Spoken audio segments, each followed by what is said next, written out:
going to learn English grammar past tense. First, just only not past tense आपण learn करणार नाही तर आपण वर्बला पास्ट टेन्स मध्ये कसं आणायचं किंवा ईडी लावायचं हे सगळ्यालाच माहिती. पास्ट मध्ये आपण ईडी लावतो वर्बला आणि त्याला पास्ट मध्ये करतो कन्वर्ट. तेव्हा पण त्यामध्ये पण खूप रूल आहे. म्हणजे कसं पहा, मी आता इथे सेंटेन्स लिहिते, jack walk to school yesterday. पहा, here is arrived one sentence. Okay, याच्यामध्ये इथे ईडी लागले, हे वर्ब आहे, हे काय वर्ब आहे, ह्याला ईडी प्रत्यय म्हणून आपल्याला समजते की this is the past tense. Okay, पण हे ईडी कधी प्रत्यय कसं प्रत्यय लावायचं, कुठल्या वेळेस? सपोज आपण एखाद्या रेस आहे RACE, ऑलरेडी इथे ई आहे, मग आपण इथं परत जर पास्ट टेन्स करताना डबल ई लावायचा का नुसतं डी लावायचं, ह्या सगळ्या गोष्टी आज आपण या व्हिडिओमध्ये पाहणार आहोत. म्हणजे पास्ट टेन्स मध्ये वर्बला कसा प्रत्यय लागतो, ईडी लागताना काय काय त्या वर्ड मध्ये चेंजेस होणार आहेत हे आपण पाहूया. चला अजून एक सेंटेन्स वाटल्यास घेऊया एक्झाम्पल. शी वॉश. पहा इथं पण काय झाले, शी वॉश, फक्त या ईडीचा उच्चार सायलेंट असतो. Wash his car last night. पहा याच्यामध्ये वर्ब कुठलं आहे हे आपल्याला पटकन समजून येतं. वॉश आहे, याला ईडी लागले म्हणून आपल्याला समजतं की this is the past tense. Okay, तर काही शब्द घेते मी, मग त्याला आपण ईडी कधी लावायचं ते बघूया. सपोज ऍग्री घेऊया. ऍग्री याला पास्ट टेन्स करायचं असेल तर काय करायचं? पास्ट टेन्सचा वर्ब करायचा आपल्याला. पास्ट टेन्स मधलं वर्ब. ओके, मग ऍग्री ऑलरेडी इथे ई आहे, ऑलरेडी आपल्या इथे काय आहे, ई आहे, म्हणजे आपल्याला इथे सांगितलं वर्बला फक्त ईडी लावलं, WLK बॉक्स स्पेलिंग, त्याला ईडी लावलं, पास्ट मध्ये गेलं. वॉशला ईडी लावलं, पास्ट मध्ये गेलं.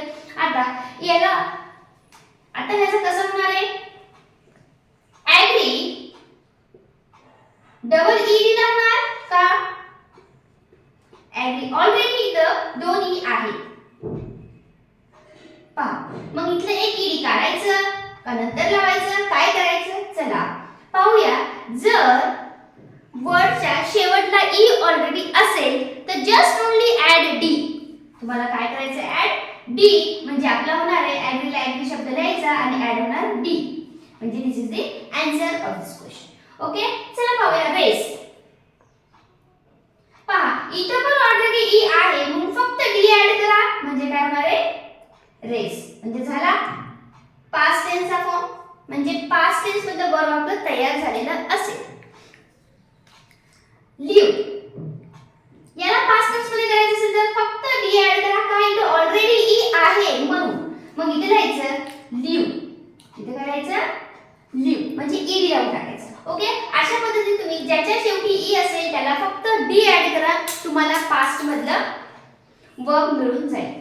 चला अजून काही नवीन पाहूया आपण की त्याच्यामध्ये कुठले कुठले चेंजेस करायचे आहेत ते.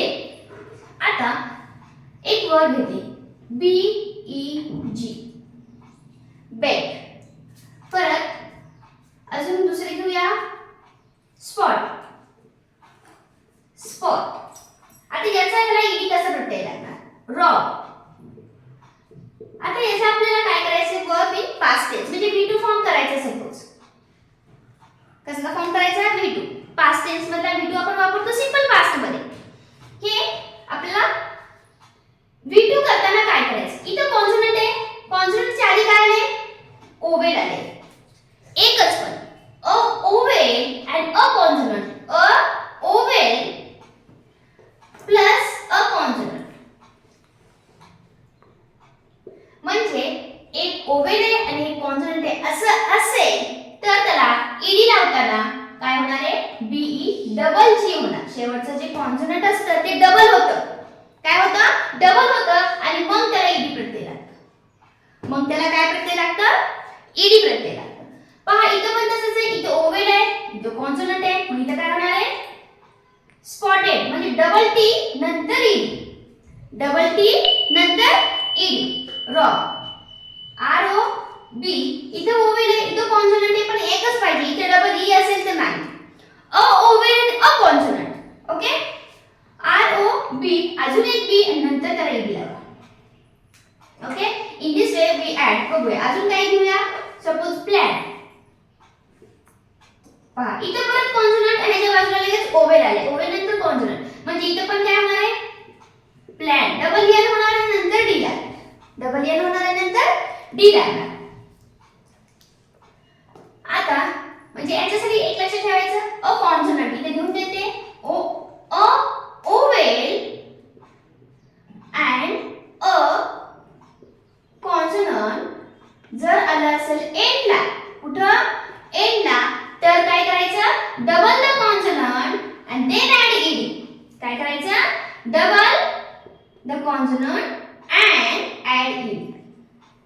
ओके, आता सपोज शब्दाच्या शेवटी वाय आला असेल तर मग काय करायचं. आजचे काही शब्द घेऊया. कॅन.